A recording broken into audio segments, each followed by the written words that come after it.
నమస్తే విషా పెద్దన గారు. నమస్తే ఉషా. ఎప్పట్లాగానే మనకు కామెంట్ వచ్చింది. ఆ వీడియోలో నుంచి కామెంట్ని నేను డైరెక్ట్ చదివి వినిపిస్తాను.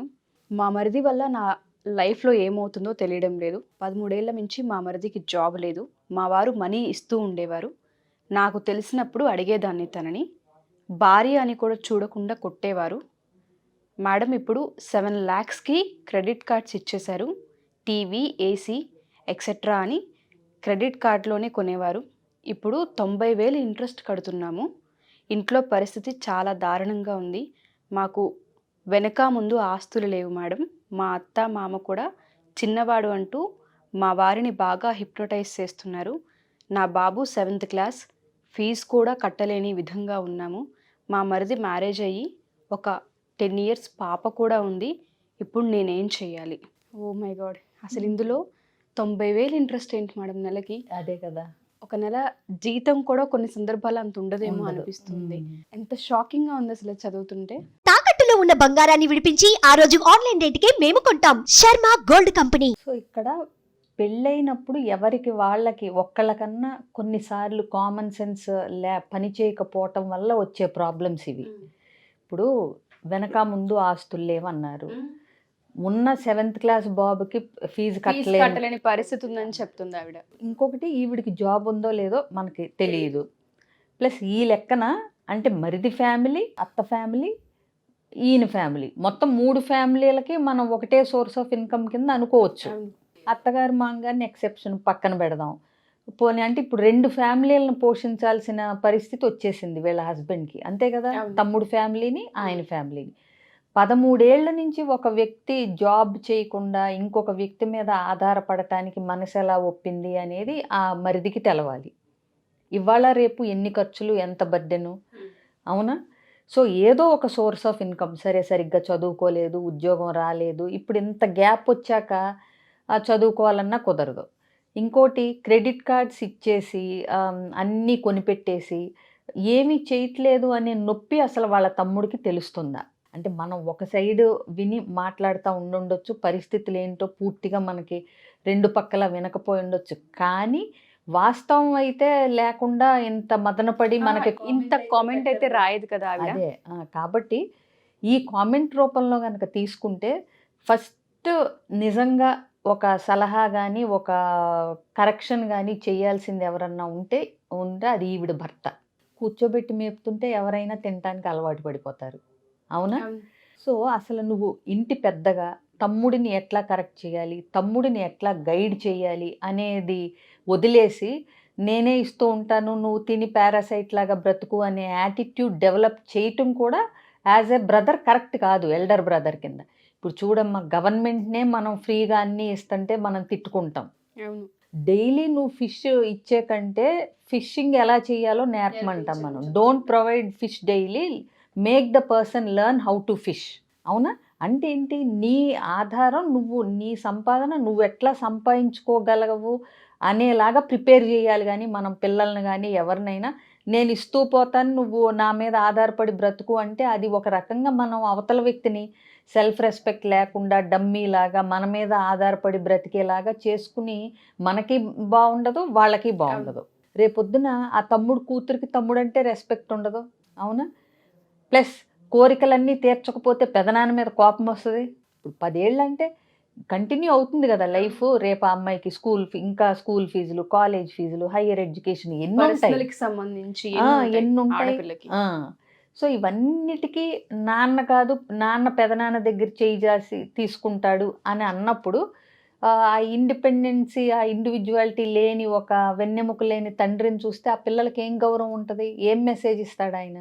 ఇదొకటి పక్కన పెడితే ఏదో ఒకటి కొంత అమౌంట్ ఇచ్చి నువ్వు ఏదో ఒకటి చేసుకో, స్టార్ట్ చేయి, ఇక నా ఇంతే కుదురుతుంది అనేది చెప్పగలగాలి కదా. కొన్నిసార్లు కొన్ని విషయాల్లో మీరు అందుకే అంటారేమో, అవతరాలు కొంచెం హర్ట్ అయినా కొంచెం తెగించి మాట్లాడండి, నెత్తి మీద తీసుకొని రావద్దు అని. ఇలాంటి విషయాల్లో చూస్తున్నప్పుడు పెళ్ళి కాగనంత వరకు తమ్ముడు, అన్న, ఫ్యామిలీ, కుటుంబం ఓకే చూసుకోవచ్చు. పెళ్ళి 10 ఏళ్ళ కూతురు నాక కూడా చేస్తుందంటే ఏ భార్య సహనంతో ఊరుకుంటుందండి? అందులో పోనీ వెల్ ఆఫ్ అయ్యి ఏదోలే నెలకి ఎంత తిన్నా ఇప్పుడు మాకు అరగదు కరగదు అనుకుంటే పోనీ ఇటుపక్క ఇంట్లో కటకట లేదు, ఫీజు కట్టడానికి ఇబ్బందికర పరిస్థితులు ఉన్నప్పుడు 90,000 ఇంట్రెస్ట్ అంటే మరి ఏ భార్య మనసైనా నిద్ర ఎలా పడుతుంది? అవునా? సో ఇది ఆ భర్త అర్థం చేసుకోవాలి. ఇప్పుడు ఉన్న కొద్దీ రోజు రోజుకి ఖర్చులు పెరుగుతాయి కానీ తగ్గవు. అవునా? వీళ్ళ అబ్బాయి ఇప్పుడు 7th అవుతాయి, 10th అవుతాయి, ఇంటర్ ఫీజులు, డిగ్రీలు, ఇంజనీరింగ్లు ఎన్ని ఉంటాయి ఖర్చులు. అలాగే ఈయన మీద డిపెండ్ అయితే ఆ పాపకి ఎన్ని ఖర్చులు ఉంటాయి. సో ఎక్కడో ఒక దగ్గర ఏదో ఒక స్టెప్ తీసుకుని మనం ఇంతవరకే అనేది చెప్పకపోతే అసలు ఇప్పటికే చాలా లేట్ అయినట్టు అర్థం. చాలా 13 ఏళ్ళ నుంచి తమ్ముడిని పోషించడం, జాబ్ ఇప్పుడు లేకుండా 10 ఏళ్ళు కూతురుకు ఉందంటే ఆయనకి కూడా పెళ్ళయ్యే 11-12 ఏళ్ళు అయితే మినిమం అవ్వాలి కదా. వీళ్ళకి 13 అయితే ఆయనకి 12-11 ఏళ్ళు అవుతుంది. సో అసలు ఇతను ఎట్లా ఇస్తున్నాడు, ఆయన ఎట్లా తీసుకుంటున్నాడు, ఈ అమ్మాళ్ళు ఇంకా చిన్న కొడుకుకి దారి చూపించాల్సింది పోయి చిన్నాడు తమ్ముడు పంపించమని పెద్దాడిని ఎట్లా ఫోర్స్ చేయటం ఏంటి, ఇవన్నీ ఆలోచిస్తే మొత్తం ఫ్యామిలీ సిస్టంలోనే ఫైనాన్షియల్ ఏరియాలో కరెక్ట్గా లేదు. ఇప్పుడు ఆ మరదలకి బాధే. సో వీళ్ళకి కొట్టే అలవాటు ఉంది అంటే ఇప్పుడు అందరూ ఒకలాగే ఉండుంటారు. నీకెందుకు నువ్వు మాట్లాడుకో అని చెప్పి ఎంతకాలం తీసుకుంటారు. మీరు ఏదో ఒకటి చేయండి అని ఈ తమ్ముడు వైఫ్ చెప్పినా ఈ వింటాడో వినడో మనకు తెలియదు. బట్ ఏదైనా ఇప్పుడు సఫర్ అయ్యేది ఈవిడ, వీళ్ళకి పుట్టిన బాబు అనటంలో అతిశయోక్తి లేదు. భార్య, కొడుకు, ఇప్పుడు వాడి ప్రతి ముచ్చట అవసరం అన్నీ కాంప్రమైజ్ అవ్వాలి. ఖచ్చితంగా ఉంది ఒక కొడుకు మళ్ళీ. సో ఇలాంటి పరిస్థితుల్లో ఆ భర్త అనే వ్యక్తి ఎవరైతే ఉన్నారో అసలు ఫైనాన్షియల్ బడ్జెటింగ్ ప్లానింగ్ సరిగ్గా ఉందా లేదా, అంటే నేను ఎంత సంపాదిస్తున్నాను, ఎంత ఇంట్రెస్ట్లకు పోతుంది. ఇప్పుడు సంపాదించలేని తమ్ముడికి ఏసీలు, టీవీలు ఇవన్నీ కూడా కొని మరీ ఇవ్వాల్సిన అవసరం ఏముంది? అది నీ దగ్గర లేకుండా క్రెడిట్ కార్డ్తో, వాటి మీద ఇంట్రెస్ట్లతో. సో నువ్వు అన్నట్టు 90,000 అంటే ఒక ఫ్యామిలీ 2-3 ఫ్యామిలీలే నడిచిపోతాయి ఈజీగా మినిమం లెవెల్తో చూసుకుంటే. పోనీ 40-50,000 వేసుకున్నా 2 నెలలు శాలరీ అది. సో ఈయన 90,000 ఇంట్రెస్ట్ కట్టాలంటే ఎంత జీతం రావాలి, ఎంత కట్టాలి, మళ్ళీ తిండికి, అద్దులకి, స్కూల్ ఫీజులకి. మరి అడిగే వాళ్ళకి బుద్ధి లేదు, ఇచ్చే వాళ్ళకి బుద్ధి లేదు అనొచ్చు మనం. అవునా? ప్లస్ అసలు ఈ హస్బెండ్కి 5 years తర్వాత నా ఫైనాన్షియల్ పొజిషన్ ఏంటి, నా కొడుకుకి ఏం చదివించాలి, నా కొడుకుని ఎట్లా సెటిల్ చేయాలి, ఏం ఖర్చులు పెరుగుతాయి, ఇవన్నీ అసలు ఆలోచన ఉందో లేదో మరి మనకు తెలియదు. అది భార్యతో షేర్ చేస్తున్నారో లేదో తెలియదు. అసలు కొంతమంది ఇళ్లలో ఆ హస్బెండ్ ఎంత సంపాదిస్తారో కూడా తెలియదు. మరి ఈయనకి జీతం ఎంత వస్తుందో, అందులో 90,000 ఇంట్రెస్ట్కి పోతే అసలు మిగిలేది ఎంతో, మళ్ళీ ఈ మిగిలినాటిల్లో వాళ్ళ ఖర్చులకి ఎంత ఇవ్వాలో. అంటే మెయిన్ రోజువారీ తిండికి కాకపోయినా ఇలాంటి పెద్ద పెద్ద ఏదన్నా వచ్చినప్పుడల్లా ఈయనే సర్దాలనుకోండి, అది కష్టం అవుతుంది. సో ఎంత అంటే వింటాకి ఎంత బాధగా ఉందంటే స్కూల్ ఫీజులు కట్టడానికి పరిస్థితి కూడా ఆలోచించాలి అన్నప్పుడు సో ఎక్కడ లెక్క తప్పింది అనేది ఆ హస్బెండ్ చూసుకోవాలి. ఇంకొకటి, ఈవిడేదన్నా చేయగలుగుతారా ఫైనాన్షియల్గా, అంటే ఏదన్నా సపోర్టివ్గా ఉండటానికి ఏమన్నా చేయగలుగుతారా, ఏమన్నా చదువుకున్నారా, ఏదన్నా క్వాలిఫికేషన్ ఉందా, లేకపోతే సైడ్గా ఏమన్నా చేయగలరా, ఇంట్రెస్ట్ ఉందా అనేది ఆలోచించుకుని సొంతగా కొంతైనా సంపాదన మార్గం ఏర్పరచుకుంటే ఈవిడికి టెన్షన్ తగ్గుతుంది. అందులోంచి రూపాయి అనేది ఇక ఎవరికి సంబంధం లేకుండా ఈవిడ అంటే కుటుంబాన్ని పైకి తేవటానికి, అట్లీస్ట్ కొడుకుని తీర్చిదిద్దుకోవటానికి సరిపడా ఏమన్నా ఆలోచన చేయగలరా, ఏమన్నా హాబీస్ కానీ ఏదన్నా ఐడియాస్ ఉంటే కనుక ఖచ్చితంగా సంపాదన మార్గాలు మొదలు పెట్టుకుంటే టెన్షన్ ఉండదు ఈవిడికి. ఇంకొకటి, ఆయన్ని కూడా కూర్చోబెట్టి, అంటే మీ తమ్ముడు వాళ్ళకి ఎందుకు ఇస్తున్నారు అని అడగకుండా, ఇలా బాబుకి మనం ఏదన్నా చెయ్యాలి అంటే ఫైనాన్షియల్గా మనం ఇంకా బెటర్గా ఉంటే బాగుంటుంది అనేది ఏదో ఒక రకంగా ఆయన వినే మూడ్లో ఉన్నప్పుడు ప్రాపర్ వేలో కమ్యూనికేట్ చేయగలిగితే, ఏంటంటే జనరల్గా మనకి ఆక్రోశంతో ఎట్లా వస్తుందంటే మీ అంత తమ్ముడికి ఇస్తున్నావు, ఇంట్లో పరిస్థితి చూడవు, ఈ టైప్లో మొదలు పెడతాం మనం. అలా కాకుండా మన ఇంటి పరిస్థితి, మన ఖర్చులకి ఎక్కడా పొంతన కుదరట్లేదు, ఏం చేద్దాం, ఏం చేస్తే బెటర్గా ఉంటుంది, మనం అనే పదాలు వాడుకుంటే ఆయనకి ఏమన్నా అర్థమయ్యేలాగా చెప్తే ఏమన్నా అర్థం అవుతుందా, అదొక ప్రయత్నం. ఇంకొకటి, కూర్చుని అందరూ మాట్లాడుకునేలాగా, అంటే ఏంటి, మొత్తం ఫ్యామిలీని కూర్చోబెట్టి మాట్లాడమని ప్రోత్సహించేలాగా దీనికి ఎక్కడ పరిష్కారం ఉంది, ఇది జరగవచ్చు జరగకపోవచ్చు, ఎందుకంటే ఆయన ఏదన్నా చెప్పబోతేనే కొడుతున్నాడు అని అన్నప్పుడు చెప్తుంది. ఈ ధైర్యం ఆవిడ చేయలేకపోవచ్చు. సో ముందు ఈ రెండూ చేయగలగాలి. అంటే ఏంటి, మన అబ్బాయి కూడా పెద్దాడవుతున్నాడు, మన ఖర్చులు పెరుగుతున్నాయి, దీన్ని మనం ఎట్లా సరి చేసుకుందాం అదొకటి.